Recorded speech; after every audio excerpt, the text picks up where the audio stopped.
रामचरितमानस के पढ़ने और सुनने के फायदे सुनो। कल हमने नियम बताए थे, आज फायदे बताएंगे 5। कितने? बोलो बोलो बोलो। नियम बताए थे 10, फायदे बताएंगे। भैया ये तो बहुत गड़बड़ बात हो गई। क्या आउट गोइंग ज्यादा, इनकमिंग कम? नहीं नहीं नहीं नहीं, चिंता मत कीजिए, ये 5 का दम 50 से कम नहीं है। हाँ, ये 50 से कम नहीं है। तो 5 फायदे राम कथा सुनने के हैं। क्या?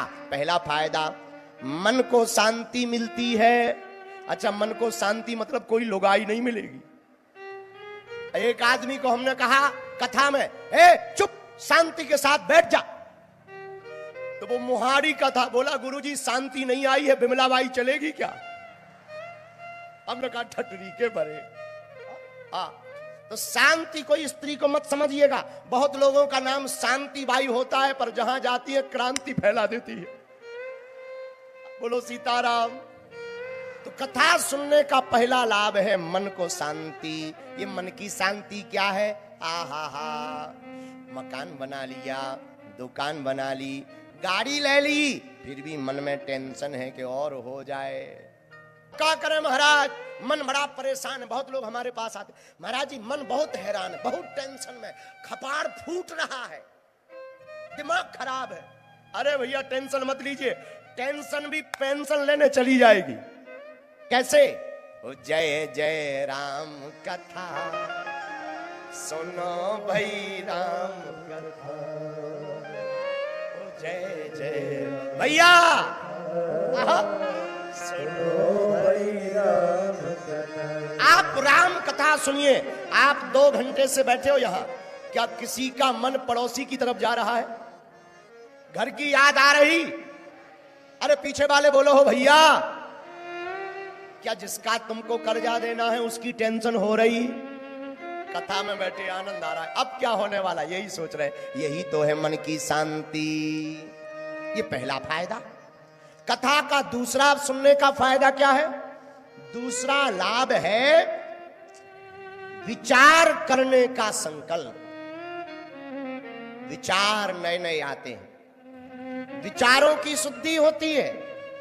मन विकार के बारे में जिसका ज्यादा सोचता हो, वासना हवस की बातें जिसके मन पर बहुत हावी हो, गंदे चित्र और चरित्र के बारे में बहुत ज्यादा तुम्हारा मन जाता हो, रोज तुम 1-2 घंटे कथा सुनने की आदत डाल लो।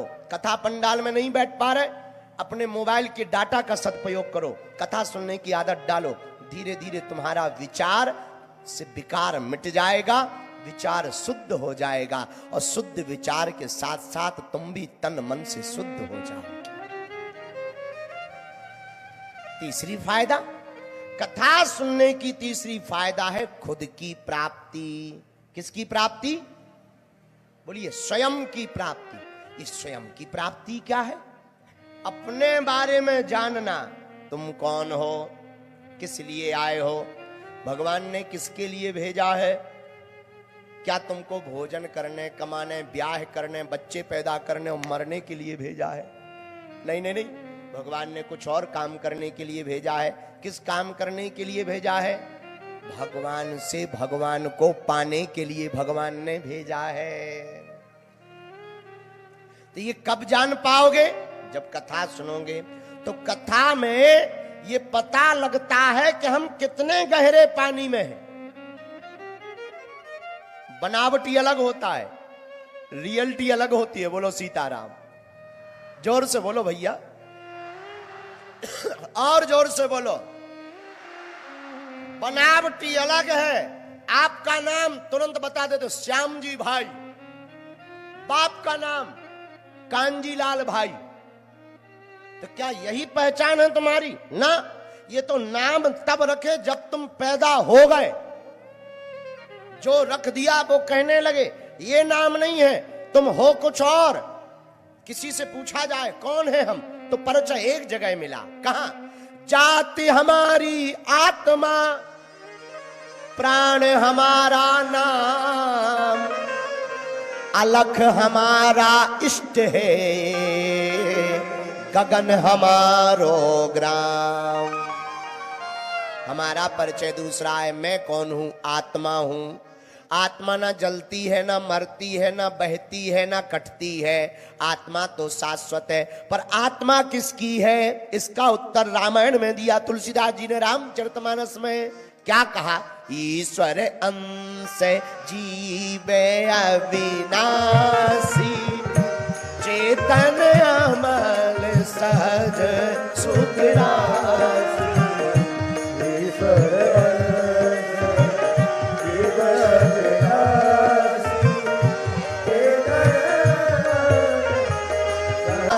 श्री राम जय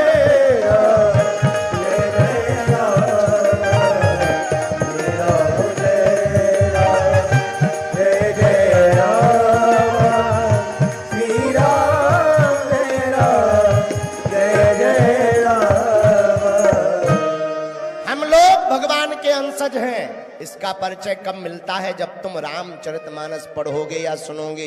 ये कथा सुनने का तीसरा लाभ है। चौथा लाभ क्या है? आध्यात्मिकता बढ़ती है। क्या बढ़ती है भैया? बोलो बोलो बोलो बोलो। आध्यात्मिकता। ये क्या है माई बाप? मेरे पागलों, हिंदुओं को हिंदू धर्म के बारे में ज्ञान होना चाहिए। बुरा न मानना, बोलना चाहिए तो हम बोल देते हैं। किसी को बुरा लगे तो 2 रोटी रात को ज्यादा खा ले। हमको टेंशन नहीं है, क्योंकि हम खा पी के आए हैं। लेकिन याद रखो, हम पी खा के नहीं आए हैं, खा पी के आए हैं। हाँ, कि तुम अर्थ का अनर्थ कर दो, एक शब्द में ही गड़बड़ हो जाता है। किसी लड़की के लिए लड़का देखना हो और लड़का देख रखा हो और पूछा जाए, क्यों भैया फलाने का बेटा अमुक आदमी का बेटा कैसा है? एक जवाब ये होता है, खाते पीते घर का है, मतलब बड़ा आदमी। लेकिन अगर शादी बिगाड़नी हो तो इतना भर कह दो, पीता खाता है। एक शब्द यहां का वहां किया, सब मामला गड़बड़ हो गया। तो सुनिए, हमको बोलना चाहिए। क्या बोलना चाहिए? शुक्रवार को दूसरे मजहब वाले सब लोग नमाज पढ़ने जाते हैं। क्यों जाते हैं? छोटे छोटे बच्चों को भी ले जाते हैं। क्यों ले जाते हैं? पढ़वाते हैं कुरान। क्यों पढ़वाते हैं? कि तुम कट्टर मुसलमान बनो। उसी प्रकार हिंदुओं को भी अपने बच्चों को शनिवार या मंगलवार मंदिर ले जाना चाहिए। राम कथा हो तो सुनाने ले आना चाहिए। रामायण को घर पर बच्चों को पढ़ाना चाहिए। क्यों? ताकि वो कट्टर सनातनी बने।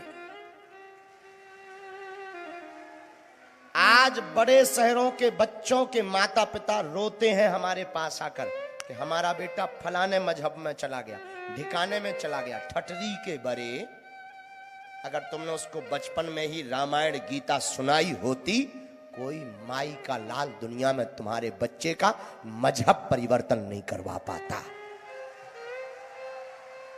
तुमने टीका लगाया होता और बच्चे के माथे पर टीका लगवाया होता, और किताबों के पुस्तक बस्तों के बीच में 100 किताबों के बीच में अगर एक हनुमान चालीसा की किताब तुमने स्कूल के बैग के साथ डाल दी होती, तो दुनिया का कोई भी हिंदू ना तो क्रिश्चियन हो सकता था, ना मुसलमान हो सकता था। ये तुम्हारी कमी है, हमारी नहीं है, तुम्हारी कमी है। इसलिए माताओं पिताओं से प्रार्थना है, हिंदुओं से प्रार्थना है, अगल बगल के मंदिर में ले जाओ बच्चों को। मंगलवार नहीं तो शनिवार। 25 तारीख आती है, पूरा देश सांता क्लॉज के लिए अपने बच्चों को भेज देता है, जाओ आज क्रिसमस डे है, तुम में दम हो, रामनवमी आने वाली है, तुम में दम हो, हिंदू राष्ट्र बनने के लिए हम भारत में यात्रा निकालने वाले हैं, अपने बच्चे को माथे पर टीका लगा करके निकाल दीजिएगा।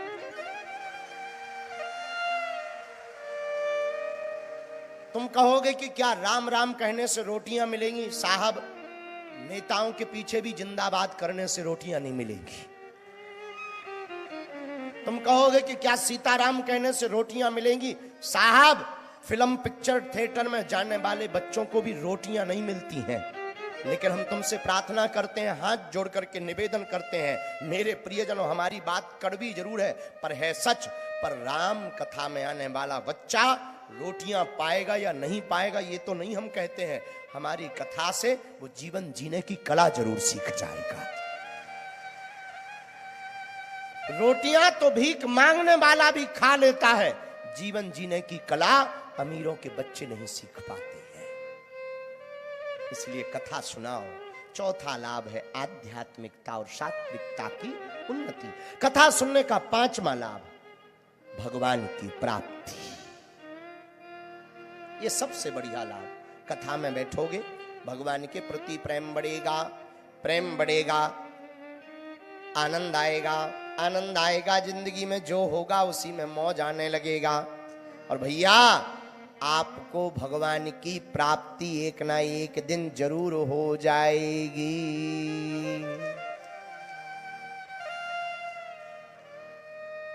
बहे सत्संग, लगन तुमसे लगाइए जरा। बड़ा प्यारा गीत है, कहो तो सुना दे भैया, फिर कथा में आगे बढ़ते। तो तुम लोग भी गाओगे ना पक्का? दोनों हाथ उठा करके। बहे सत्संग का दरिया, नहा लो जिसका जी चाहे, नहा लो जिसका जी चाहे, नहा लो जिसका जी चाहे, नहा लो जिसका जी चाहे। अब उठाओ दोनों हाथ।